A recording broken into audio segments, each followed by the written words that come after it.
I want to talk to you guys today about what I say when I mean, did Pier 1 help you? Because moving forward, there's going to be a lot of videos coming out online. I'm probably going to start a whole series just interviewing people that have come out of Pier 1 and dealt with the situation, the positive peer culture, the everything that goes along with what is Pier 1, the breaking of the criminal mask. So I already interviewed a couple people. I interviewed Brandon J. The video did well. I think I'm going to keep pushing forward with it, but the people on my YouTube channel, you guys, don't necessarily know what Pier 1 is. So I'm going to do some discussion about what Pier 1 is. Pier 1 is a long-term behavioral modification program.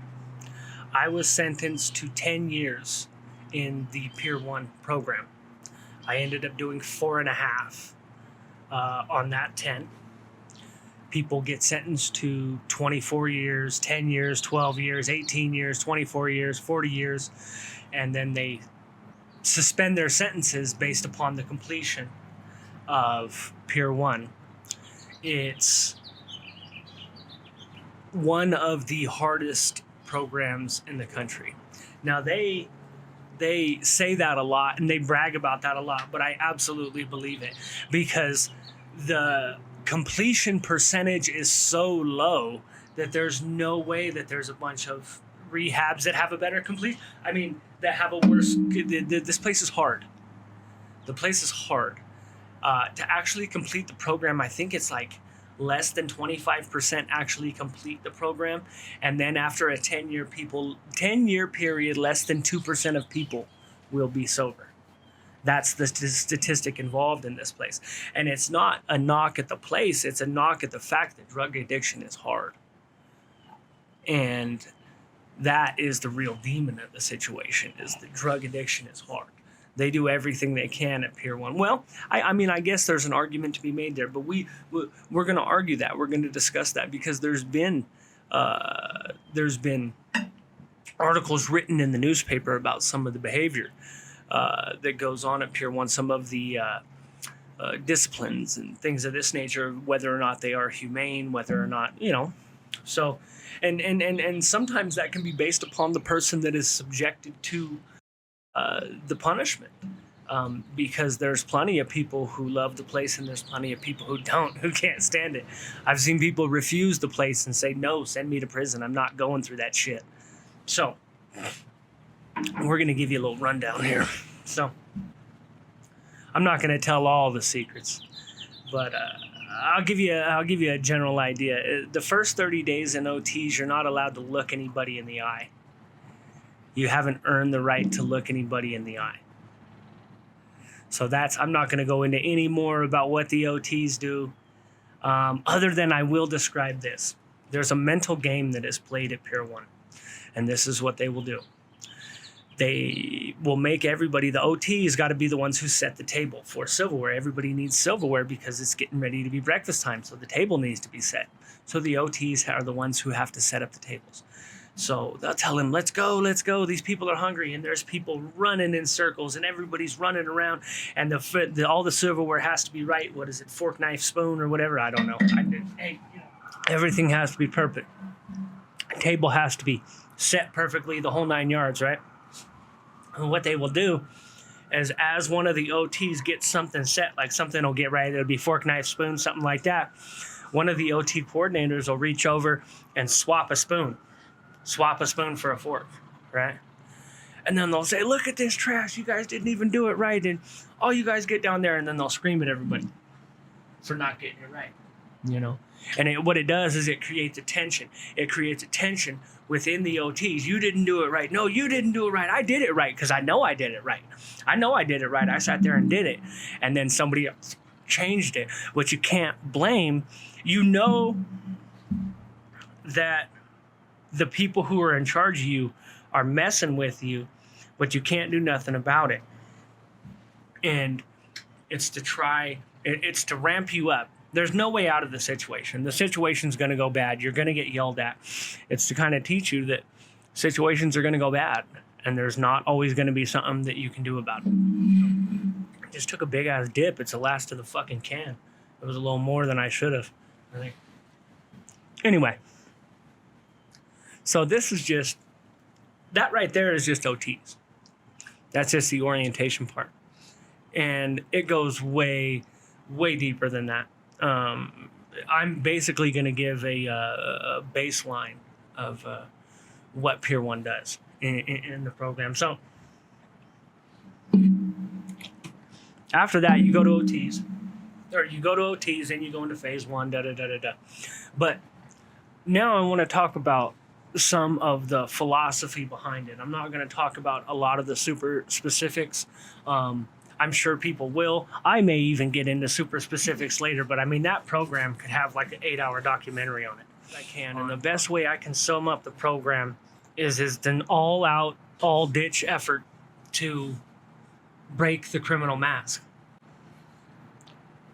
To break what we show to the world and to get to the person inside. And the only way to do this for many of these people that are hardened criminals, and make no mistake, this is a rehab, but many of these people are murderers. Many of them are armed robbers, bank robbers, things of this nature, gang members, hitmen. I met mafia hitmen. I met whatever you could think of in there, except for sex offenders. They don't treat sex offenders. Peer 1 is for people who, drug addicts, criminals who are deemed incorrigible. Last ditch effort. They also have a practice of pulling people out of prison that were never supposed to get out of prison. They've done that numerous times. I don't know how many lifers they've gone in, talked to them. It's very similar to what they call, I believe they call it the RDAP program in the feds. Don't hang me if I'm wrong, but I think that's what they call it. Whenever I've heard some of the federal folks describe their RDAP program, it seems to be the same thing. Positive peer culture, holding each other accountable. I don't know if they call it pull-up, but it's like holding each other accountable. They have their morning meetings, stuff like that. It was created by a man named Bob Fry, who was in the militaries in the 70s. I believe he was in the Army. Don't hang me on that either. He might have been something else, but I believe he was in the Army. Sergeant or something like that. And he ran around a bunch of bikers and stuff like that. The folks that had come back from the wars. And they had some drinking and some drugging problems. And, a couple of them got sober, got their act together, and decided that this is what they were going to do. And so they built a program based upon the military, right? You got to be able to bounce a quarter off your bed. You got to have the it's a 45 degree angle. So the bottom of the fold goes in underneath, and then this one comes around like that at the 45 degree angle, tucked in, right? Your clothes have to be ordered by color, light to dark, right? Shoes, everything has to be perfect. You know how whenever you're cleaning your house and you say, you get 98% done, and you look at the 2% and you say, who cares? I'm done. The song's over. I'm done with it. We don't do that at Peer 1. That'd be the worst mistake you can make. That 2% is going to cost you hours of your life, because they'll go in and see the 2% that you didn't do and trash the place. Do it again. Do it right. The entire program is an attempt to frustrate you and get you off your square so that you'll flash. And then they can address the flash and let you work through your flash without running off, which a lot of people do, because it's a free program. It's a hands-off program. You could run out the door if you want. That's fine. They're going to call the cops on you, but I mean, you could run if you want. It is an escape charge, though. So they're trying to teach you, they're trying to spin you up and just get you heated and fucking pissed so that they can address that. And so that you can learn how to deal with life whenever you're fucking pissed like this. Without using drugs, drinking, beating up your fucking wife, or something like that. And there's a bunch of women in there too. There's a women's part of it called the Haven. And many of these women been to prison, and they've been through the ringer just like the fucking guys have. And they're trying to change their life. And there's some beautiful stories that have come out of Pier 1, some beautiful success stories. And these are the stories that I'm going to be kind of focusing on as much as I can. As far as Pier 1 is concerned, this is the success stories. Because on my normal channel, just the people that I know, there's a million of them that aren't doing the right thing, that are messing up, that are getting high. So there's going to be plenty of those interviews of people who are still in the game. There's going to be plenty of those interviews on my channel. So we need to make sure that we're covering the positives as well. So I'm going to make it my mission to get out here and start trying to find the people that have graduated Pier 1, that have become success stories, and that hopefully can be inspirational to people that are still going through it. Whenever you're in Pier 1, you have what are called games, and I'm not going to go into them too much. But games are where you address somebody. If the game's on me, you're going to let me have it. Everybody going to sit in a circle, and you're going to let me, everybody going to tell me about myself. You fat motherfucker. You've been hanging out in the kitchen too goddamn much, and you're full of shit.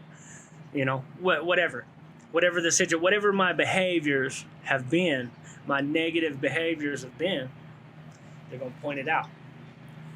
You wouldn't believe, and then, whenever they point out your behavior, you got one option.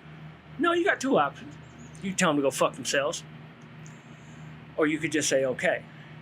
Now, it doesn't matter how valid the allegations are that they've leveled against you. If you just say okay and move on, you're good. You would not believe the amount of people who cannot just say okay. They can't do it. If it's invalid, if they believe that whatever allegations are being leveled at them is invalid, they can't do it. They can't do it. They'll take a discipline. They'll go stand on the wall. They'll go stare at the wall. They'll give you attitude, right? Because it's hard to say okay whenever it's not okay. Fuck you. That's what I want to say, but I can't, right? Pier 1 is by far the hardest thing that I ever did. I was in the program for 4 years. I was actually kicked out of the program with a couple months left. I went back in front of the judge, and the judge basically told me that I had done a good job. I got wrapped up for some scam that I was fucking doing, and I got bumped on that. I was in the wrong. I pled guilty, and the judge basically said, "You've come a long way. You messed up. You bumped your head, but you've come a long way." And they reverted it into probation. They turned my 10-year sentence into probation. I was almost, they turned it into like a 5-year probation or a 6-year probation. I had like 6 months left. I did 6 months on probation, graduated that, and that was it. So technically, I'm not even a graduate in good standing of Pier 1. I have gone back. I've spoken to them. They sent a letter to the sentencing judge and said, hey, you know, this guy's done well. He's not really a danger to society. He just messed up. He bumped his head. Whatever. So now that we have an idea of what Pier 1 is, I'm going to talk about what Pier 1 has meant for me.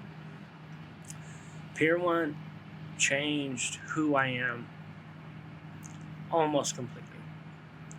My views on the world, my views on confrontation,